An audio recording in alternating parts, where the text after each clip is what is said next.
Salut à tous, j'espère que vous allez bien. Aujourd'hui, on se retrouve pour le début d'une série de vidéos concernant ma routine capillaire complète. Et cette série comportera 4 étapes, donc 4 vidéos qui vous permettront de comprendre l'utilité de chaque étape dans une routine. Donc, je vous conseille de rester jusqu'à la fin pour ne rien manquer. La première étape de ma routine capillaire, c'est le pré-pou, qui est le soin que j'apporte à mes cheveux avant le shampoing. Et ce soin-là me permet de préparer les cheveux avant mon shampoing, surtout si les cheveux sont secs ou en manque de nutrition. Donc, il va permettre aux cheveux de s'assouplir. Aussi, certains shampoings sont assez agressifs pour les cheveux, donc le pré-pou va venir les protéger. Maintenant, moi, pour mon pré-pou, j'utilise souvent des produits faits maison ou bien même des bains d'huile. Et concernant le bain d'huile, j'ai même fait une vidéo là-dessus qui est sur ma chaîne. Maintenant ici, comme vous pouvez le voir, j'utilise l'aloe vera et je découpe mon aloe vera. J'enlève les épines qui sont sur les côtés là. Et puis, il y a un liquide jaune qui est dans l'aloe vera qui est irritant. Donc, pour retirer ce liquide jaune là, je trempe mon aloe vera dans de l'eau tiède pendant une trentaine de minutes. Donc après un moment, vous pouvez voir que l'eau dans laquelle l'aloe vera était trempée a changé de couleur, c'est devenu un peu jaune. Aussi, au niveau de l'aloe vera, on ne voit plus ce liquide jaune là. Donc, ça veut dire qu'on peut utiliser notre aloe vera. Ici, lorsque j'ai retiré l'eau et rincé pour une dernière fois, je vais découper encore, retirer le gel de la peau. Donc, je fais ça comme ça pour tous mes petits morceaux là. Maintenant, est-ce que le pré-pou est indispensable pour les cheveux? Je dirais non. C'est pas obligé de le faire à chaque routine capillaire. Par exemple, si vos cheveux sont très emmêlés avant la routine là, je vous conseille de faire le pré-pou car le pré-pou là va vous permettre de prédémêler vos cheveux, soit avec vos doigts, votre peigne ou bien votre brosse démêlant. Donc, la technique va dépendre de vous. Après avoir séparé mon gel de la peau, je vais utiliser un mixeur pour obtenir mon gel en liquide. Et ensuite, je ne vais pas jeter la peau. Le peu de gel qui est resté sur la peau, c'est ce que je vais utiliser comme mon pré-pou. Après avoir fini de mixer l'aloe vera, je vais filtrer le gel obtenu là pour pouvoir me débarrasser des résidus. Maintenant, moi, pour filtrer, j'utilise une chaussette que j'utilise spécialement pour filtrer mes soins capillaires. Vous pouvez aussi utiliser les bonnets des perruques là. Ensuite, après avoir fini de filtrer, je vais transférer mon gel dans un bocal que je vais garder au congélateur.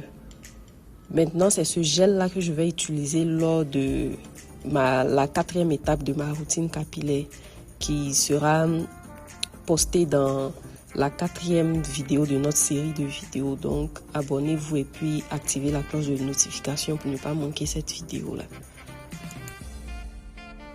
Comme je l'ai dit, là, j'utilise la peau de l'aloe vera pour mon pré-pou. Mais bon, vous pouvez aussi utiliser le gel. Moi, j'ai utilisé la peau juste parce que je ne voulais pas jeter. Et là, suite à ma dernière hydratation qui datait d'une semaine, j'avais fait des twists. Donc, c'est les mêmes twists là que j'ai comme ça. Et je vais faire mon pré-pou sur les mêmes twists là. Et je vous l'ai déjà dit, moi, tous les soins que je fais sur des twists pour pouvoir me faciliter l'hydratation. Aussi, pour ne pas que mes cheveux s'envolent. Je fais ce geste-là, c'est vrai que quand je fais ce geste-là, c'est de pouvoir retirer le peu de gel qui est sur la peau. Donc, premièrement, qui s'assure la peau sur la peau. Que la ligne de la peau s'intéresse présente sur la peau. Donc, je vais appliquer ça sur mon cuir chevelu, bien masser mon cuir chevelu avec ça. Ensuite, je monte sur les longueurs pour pouvoir démêler aussi. Je vais continuer ce geste-là jusqu'à ce que j'applique l'aloe vera sur toute ma portion.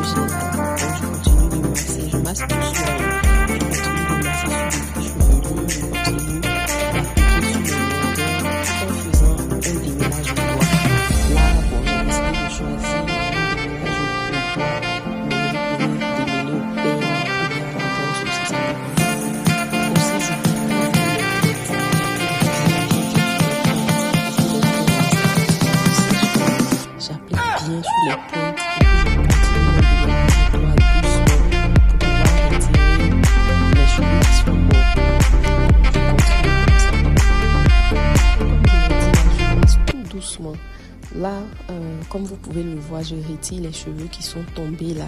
Et puis, je continue encore de faire mon petit démêlage au doigt jusqu'à ce que je sente que, bon, je suis satisfaite du démêlage. Donc, quand c'est bon, je refais ma twist encore pour pouvoir conserver cette section-là. Ne pas que la section-là puisse s'en mêler vu que j'ai démêlé. L'aloe vera possède plusieurs propriétés telles que l'apaisement du cuir chevelu, comme je l'ai tantôt dit. Si vous avez un cuir chevelu sensible, irrité ou bien qui vous démange beaucoup, l'aloe vera pourra vraiment vous aider. Il protège aussi les cheveux, il favorise la croissance des cheveux. Donc, il contient des éléments qui vont stimuler la croissance des cheveux en favorisant la circulation sanguine. Donc, quand on masque comme ça l'aloe vera sur le cuir chevelu, ça va favoriser la circulation sanguine, donc favoriser la croissance des cheveux. Il va aussi nourrir les cheveux vu qu'il contient plusieurs vitamines. Il a aussi un rôle hydratant. Vu qu'il est très très riche en eau, donc l'appliquer en tant que pré-pou va permettre d'hydrater les cheveux. Vu que voilà, moi mes cheveux étaient très secs, c'est pourquoi j'ai décidé de l'utiliser à cette étape-là. Et comme je vous l'ai dit en début de vidéo, j'utilise le gel d'aloe vera aussi pour la dernière étape de ma routine capillaire, c'est-à-dire l'étape de l'hydratation. Donc abonnez-vous pour ne pas manquer cette étape-là. Et je l'utilise là-bas aussi parce que l'aloe vera a des propriétés hydratantes. C'est pour ça en fait que j'aime les soins faits maison, les ingrédients naturels, parce qu'ils possèdent tellement de propriétés qu'on peut les utiliser pour plusieurs étapes, c'est-à-dire par exemple le pré-pou, le masque et puis l'hydratation, même comme shampoing aussi. Donc c'est pour ça que j'aime utiliser les produits faits maison. Vous voyez, comme dans ce cas ici, j'utilise l'aloe vera dans 2 étapes. Là, quand j'ai fini d'appliquer l'aloe vera sur tous mes cheveux, sur toutes mes sections, je vais regrouper tous les cheveux et puis je vais mettre un sachet là-dessus pour pouvoir créer de la chaleur, pour que l'aloe vera puisse bien pénétrer dans les cheveux.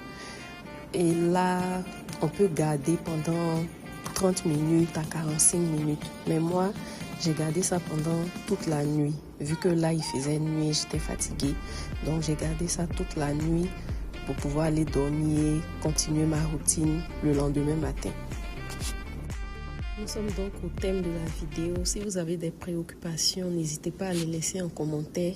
Ça me fera un réel plaisir de vous répondre. Je vous dis donc à bientôt dans les prochaines vidéos.